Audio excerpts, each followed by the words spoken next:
And we're back on Freshwaves. I'm your host, Brent Masson. This morning we're talking with Carol Davidson. She's a political scientist, a journalist. She's been in the media for, I'd say, the better part of your working career. Oh, absolutely. It's always been in and around the media. Yeah. And you've seen a lot of things. And I'm saying this because I've known you, like we were just talking about how people don't have the background. I've got the background on this woman since she was really, really little, like since we played hopscotch on the street. Oh, boy. Carol has always been, in my eyes, incredibly intelligent. She's personification of what she was just talking about with the digging and the finding out the information. I have had conversations over the fence with Carol that started with, "Hi, how are you? How's the dog?" and turned into a 2 hours still standing at the fence talking about things, and I learn something every time. Aww. And it's a wonderful place to be. And now I think you're going to get into the game in a different way. Yeah, I registered as a candidate for Ward 1 in Richmond Hill in Oak Ridges. I feel I've done a lot of volunteering and I feel I want to take it to the next level. I mean, we in Oak Ridges, just down the road, we live in a beautiful place, and there's a lot I'd like to do for the community. So I've decided I'm going to give it a whirl and try to beat the incumbent and make a difference. And it's kind of a little experiment. Can somebody who sincerely has doesn't owe anybody, really will only answer to the people of Oak Ridges, what will it be like? What will the journey be like? And when I plan to get there, what is it like? I do think people act out of honesty for the most part, and I'll be interested to see how I fare there, representing our neighbors and doing my best to make it keep it being a great place and make the changes that I think we need. That's kind of putting your money where your mouth is. Yeah, in a kind exactly. of a way, because you've always been involved in local politics. I mean, you and I had the honor, I think, because it was an honor, of growing up beside Stan Dorio, who was so involved in politics in Thornhill and I think he's actually running for mayor. What? He's a senior. He moved to Innisfil. I think he became a councillor, and I think there's a whole movement for him to become mayor. I don't know if he's thrown his hat in that ring, but he's a senior citizen. Like, I completely applaud that level of involvement. And there's a guy who, honest to a fault. Oh, almost. yes. My dad used to say to him say of him that his biggest downfall is the fact that he's so honest. Yeah. And he calls a spade. But for me, in the political limelight and the political culture that goes on now, that to me, that integrity is top notch. Yeah, I agree. And, even me, small town, just starting out, and I've already sort of had people say, if you run, you'll split the vote. Like, don't run. And and overwhelmingly, I've had people tell me, people in the know, like, what do? You try to find people who are already doing the job you want, or you try to figure out how did they get there, or people who've run in the past. And there's definitely a feeling that incumbents are Teflon, and you can't not get them out. But I just think that's part of the democratic process too, whether I win or not. The point is, every one of us has a right to run, and every one of us, if we want to make a change, really, please do it. And if I don't win, I guess I'll take it from there. But I do believe we all should encourage anyone and everyone to run for local or any level if they have an inclination to do so, because that's what keeps our democracy healthy. New people, new ideas, and if people aren't up for that, they'll vote in the person who already is there. I don't know. Yeah. It's an interesting thing, though, from a personal point of view. When you put yourself out to run, you're now opening up your entire life, the life of your family, your husband, your kids. You're putting them all out there because people want to know, and people want to dig up dirt. Does that not make you feel a little intimidated when you're running? Maybe I'm naive, but I'm so proud of our 3 kids, Cedar, Bailey, Reed. And there, I've just embarrassed you. And, Jill, my husband, I find to have so much integrity. Like, if he ever told me a real lie, I think I would crumble because I believe in him.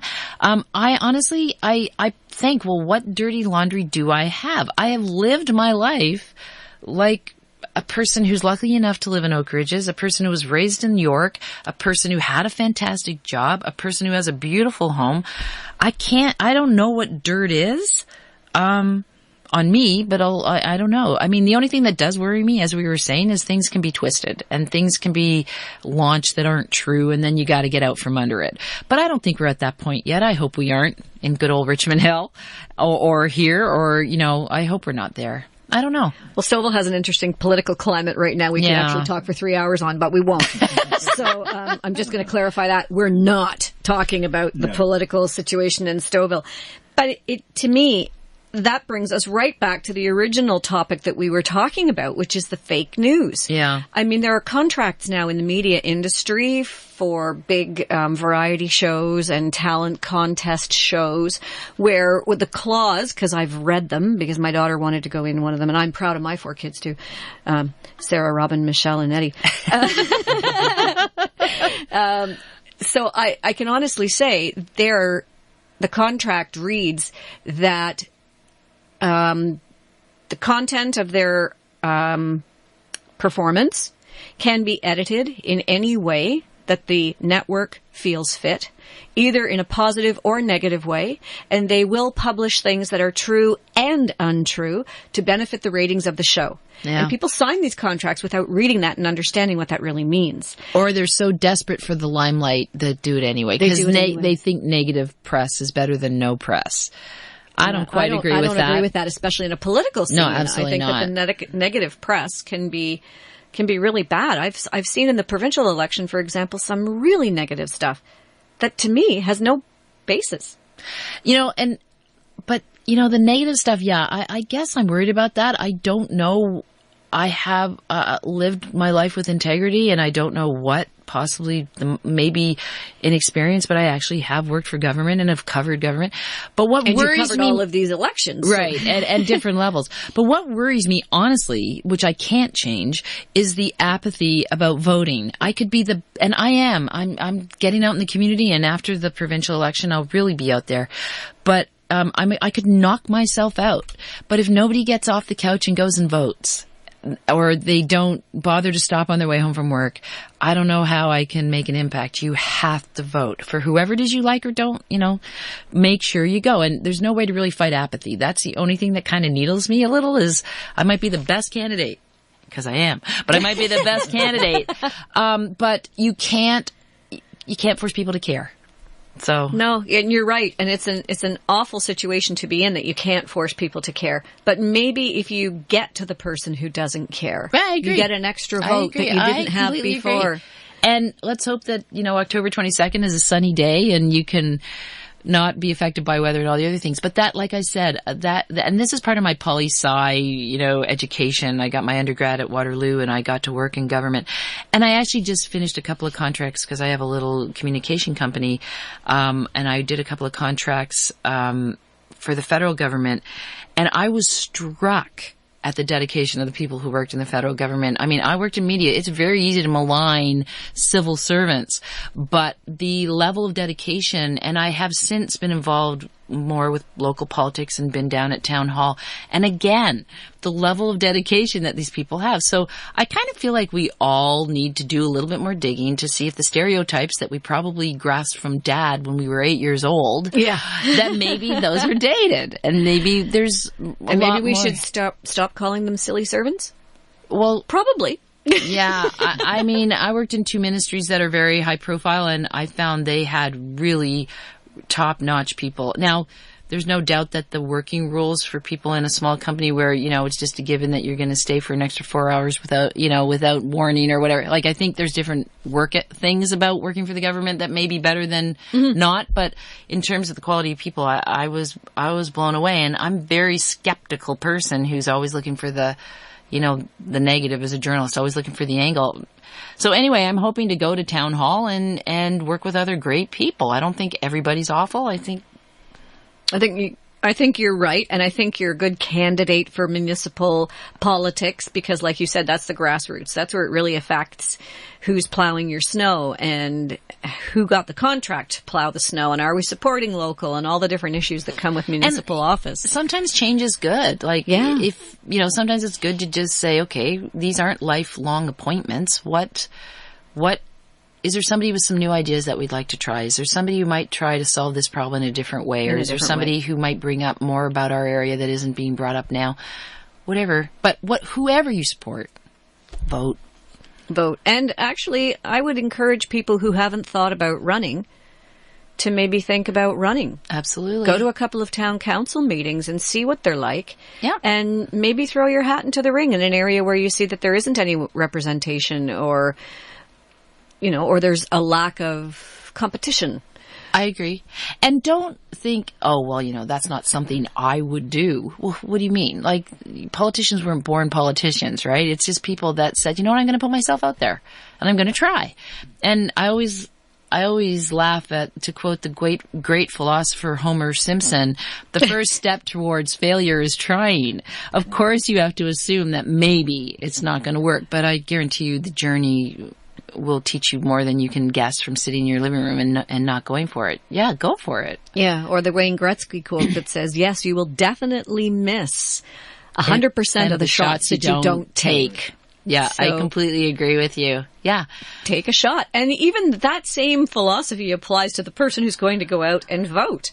I really have a hard time with the people who sit in their lawn chairs with a drink in their hand on a sunny afternoon and 100 million opinions of everything that's going on in the world around them, but they're the same person who didn't go out and vote in the last election. Therefore, you haven't the right to talk. I wonder what the psychology is behind that, about not going and doing it. If you have a fiery opinion about something, chances are you're a pretty proactive person.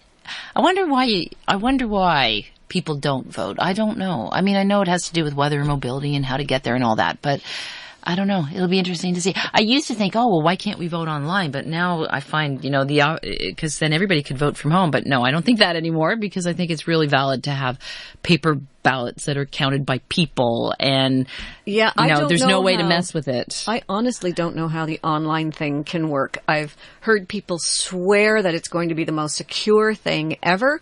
And then I think to myself, okay, well, didn't the banks just get hacked? Yeah. And didn't people who thought... And government. Yes. Everybody who thinks everything is so secure. And then the next day you hear on the news that somebody's been hacked. I just don't think we're there yet with technology to vote online in a really comprehensive, secure way. And, folding up a piece of paper and putting it in a box with people are sitting there just to make sure you put it in the box and you fold it. I mean, that for me, that's we've been voting that way for, a couple of 100 years, and it's worked so far. So it's a good idea. Let's keep it that way. Yeah. I was actually at a vote in Switzerland a number of years ago, and not that long ago, but I have to tell you about it because it was so funny. We were standing in a square and they were voting in this little town if women could vote. But since women weren't allowed to vote, it was only men. This is like 20 years ago, not 400 years ago. And what happened? Well, they do it by a show of hands. It was the funniest thing I've ever seen in my life, with a man standing on a podium over the crowd counting 1, 2, 3, 4, 5, 6, 7, 8. Were their wives standing beside them, pinching them on the inside of their arm? They were outside of the circle because they weren't allowed to vote. So only voting members were allowed to stand inside the town square. It was the funniest thing. I wish I could have videotaped it because it is an absolute... But it's honest. It's so hilarious. But it's very honest. And who the guy counting? Oh, darn. Maybe I counted that guy twice. Let's start again. 1, 2, 3, 4, 5, 6, 7, 8, 9, 10. It was hilarious. So I think we've come a long way from a show of hands. I agree. By voting on paper. And I think there's a lot of safeguards in place. Oh, definitely. Yeah. I know friends who have, been hired by election, I guess it's Election Ontario, and just the vigorous training they're going through now just to make sure that it's above board, and we have people minding our polling booths that know what they're doing, and there's designated people who are actually going to tabulate. A friend of mine has a job to actually count, and she feels such a huge responsibility, which I love, because that's taking it seriously. It's great. I was a scrutineer at one election. And right. I've decided that I'll never do that again. Okay, never say never, but it was really a difficult job. Counting the votes, and then here's a pile of votes where the X may not really be in that box. It might be in between the two. Do you classify it as ruined? It was really crazy. And then when you come to the votes that are super close, in the last one with the provincial leadership of the PC party. And how many hours were those reporters there? 8, 9, 10 hours while the votes were recounted and recounted and recounted. And wow, I would not have liked to have been in that room, because obviously there was some interesting stuff going on behind the scenes there. It won't be that bad in the municipal election, Carol. I can promise you. The other thing that news organizations do is they always want to be first to predict the outcome. That's really funny. Polls close. Although I think this year I heard polls close at 9. But, newsrooms, and I've been in the control room during an election coverage, and the producers are all like, okay, can we call it? Can we call it? Can we call it? Can we call it? Like there's this big race to call it 3 minutes sooner than somebody else. But, networks have been caught saying the wrong thing. So yes. I don't know if they're necessary in the U.S. too. That happened in the U.S. in the Trump election. I remember that. That was hilarious. Yeah. Hilarious, but not on a ha. Like, ooh. Wow, how could this happen in this day and age? Yeah, I know. And newspapers have been printed with the wrong front page. But anyway, hopefully we've learned on page 2. to wait until every single ballot is counted. Yeah. So going into this municipal election, it's an interesting step for you. You have so much background from all that you have seen over the years. I'm sure that brings with it a lot of integrity on your part, because you know how things work. So you're not going into it as somebody who's completely new to politics at all. Right. But I need to meet more people. Like, I'm going to try to meet as many people as possible, because I feel like that personal connection, they can make their own decisions. That's what I was going to say. What is the key to your campaign? Are you going to be doing this social media thing, do you think? Well, I already do, just to sort of say, hey, I'm going to whistle radio and, stuff like that. But I honestly, like, you tell me, if you're reading about somebody, but then they knock on your door and you look them in the eye, you get a vibe, this person's what they say, who they say they are, or they aren't. So I'm going to make my mission to hopefully meet as many people as possible. But it's shocking how big our neighborhoods are. Yes. Not until you look for it. A new subdivision with 400 houses, well, you figure there's probably at least some homes, at least in my neighborhood, have 3 generations. So there's 6 or 8 people that vote in one house. That's a lot of people. So, you just have to make it your priority. I told my husband I'm going for it. It's 100% my focus, and we'll see how it goes. I hope people engage. I hope people come stomping down the street and have a bone to pick with how things are done, and we'll all learn, what we want done in our community. I mean, Stouffville is beautiful. When I was a kid, we'd come to the market and get stuff. Mm-hmm. And, I think Stouffville is a lot like Oak Ridges. There's a lot of people who've lived here a long time. Yes. And there's also a lot of new growth, right? Mm-hmm. Oak Ridges is exploding. And that's another thing that worries me. Like, I want to make sure that we're communicating and we have multicultural communication. I don't want Oak Ridges to be the place where you drive in the garage at night, the door comes down, and you don't know who your neighbor is. I mean, even stuff like that is very grassroots, but I know in Oak Ridges, like, the kids after grade 8, there's about 5 or 6 high schools that they scatter to. There's not one high school in Oak Ridges. Do you remember, Brenda, at Thornley, they'd have coffee house, and somebody would play the guitar. Yep. And people would come and...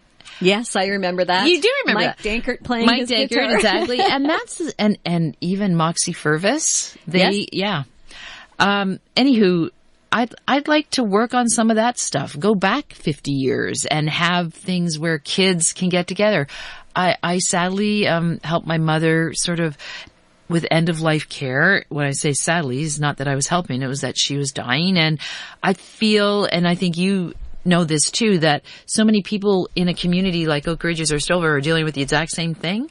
Elderly parents who may have dementia issues, and we're all isolated. Wouldn't it be great to get together for coffee once or twice a month and say, oh, I had that same issue. Here's what I did. Here's a number. This guy's really good.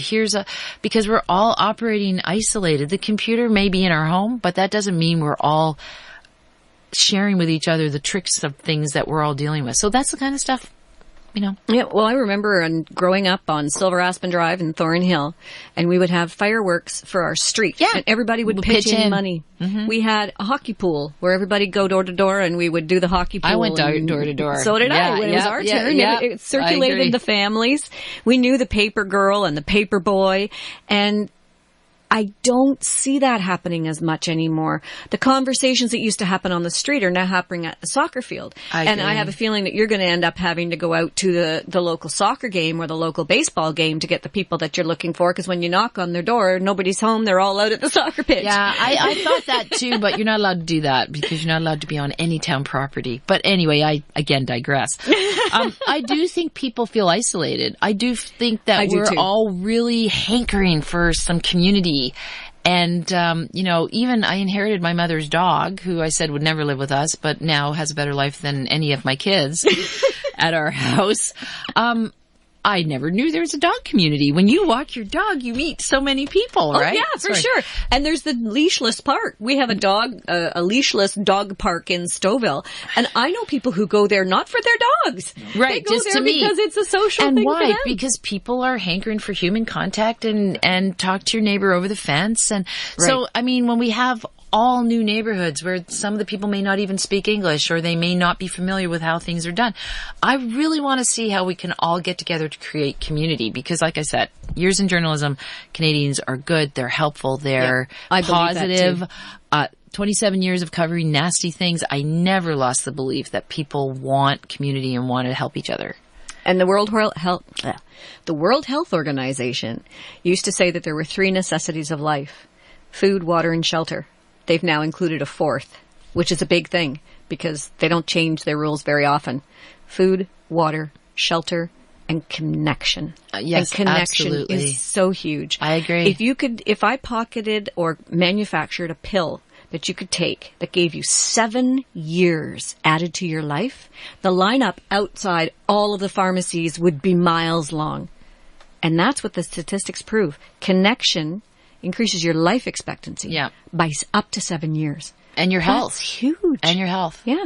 And, I've done a little bit of research on I'm shocked at kids, how many kids are depressed, how many kids are on drugs, how many kids, sadly, someone my daughter knows, ended her own life. And there is sort of a feeling that a lot of it is environmental, that kids are isolated. They don't know what they're feeling or doing or seeing as like everybody else. And, you can talk about it like we are, or you can try to create a community. And the kids realize that their 999 Facebook friends are not really friends. No. Gee, there's awakening. Right.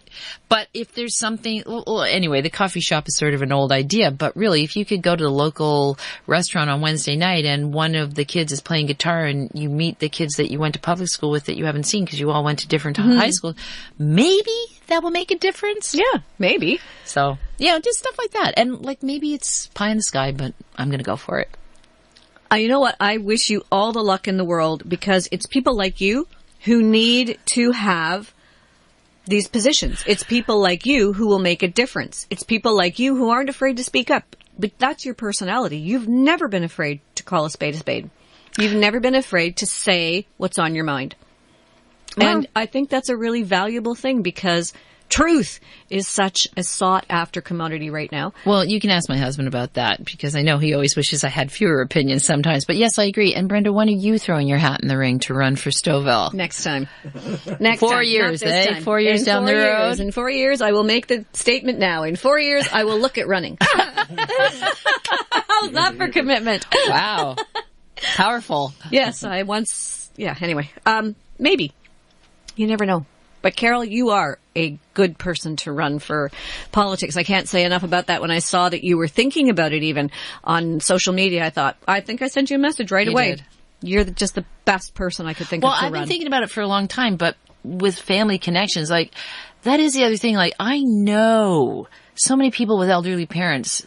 People keep saying the wave is coming. It's here. It's here. It's absolutely here. You have had elderly parents, and my parents, and they don't necessarily, they're not capable of caring for themselves, but there's whole issues with that. I do feel like we need more community, even in terms of sustaining what we have and people living a healthy life. Like, I mean, if you're looking after an elderly parent, that can affect your job. It affects your kids. It affects your health. It affects. So like I said, I was looking after parents. I didn't feel it was the time. Now, I feel I can give 100%. I agree with you, because you have to look at it like a mobile. When you see the mobile hanging outside or the chimes, if you move one piece, it affects all the other pieces. And that's how a family works. So there's a time to run and there's a time not to, because you have other things that you have to do. So I'm really excited that you're running. Well, I'm really excited that you came on the show and that you've shared all your wonderful insight and information. I'd love to do this again sometime. Like, seriously, Brenda, I forgot we were on the radio. I felt like we were just having coffee in your kitchen. And that's what it's supposed to feel like. That's what Freshwaves is all about. There's just no dogs running to go out in here like your house. No, I used to have a shirt that said, here's what I'm doing this weekend. Let the dog in, let the dog out, let the dog in, let the dog out. And there it goes. And now I'm taking care of an elderly dog. She's 13 and I've had to buy her a coat and boots. And you're happy to do it. I know it. Because I love her more than I like most people. She's wonderful. Anyway, thank you so much for coming in today, Carol. I really appreciate it. Yeah. Jason, thanks for all your help behind the board. My pleasure. Ivan Harris, thanks for all that you do here for us at the show and for the station at large. I hope everyone has a really terrific day. We're going to close off the show with the song Happy. Because isn't it great to be happy? Happiness is the truth.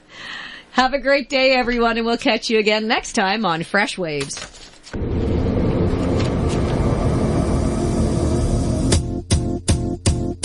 It might seem crazy what I'm about to say. Sunshine, she's here. You can take a break. I'm a hot air balloon that could go to space with the air, like I don't care, baby, by the way. Because I'm happy. Clap along if you feel like a room without a roof. Because I'm happy. Clap along if you feel like happiness is the truth. Because I'm happy. Clap along if you know what happiness is to you. Because I'm happy. Clap along if you feel like that's what you want to do. Here come bad news, talking this and that. Well, give me all you got and don't hold it back. Well, I should probably warn you, I'll be just fine. No offense to you, don't waste your time. Here's why. Because I'm happy. Clap along if you feel like a room without a roof. Because I'm happy. Clap along if you feel like happiness is the truth. Because I'm happy. Clap along if you know what happiness is to you. Because I'm happy. Clap along if you feel like that's what you want to do. Hey, bring me down, can't none bring me down. Your love is too high. Bring me down, can't none bring me down. I said.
been listening to Freshwaves, a Whistle FM production. I'm your host, Brenda Masson, and our technical producer is Jason Rumball. Tune in every Wednesday at 10 a.m. for Freshwaves here on Whistle FM, 102.9 on the FM dial and whistlefm.com anywhere in the world. Freshwaves is available on podcast too. Just go to whistlefm.ca or freshwaves.ca. We podcast all of the Freshwaves shows so that you can listen at your leisure. Freshwaves. It really is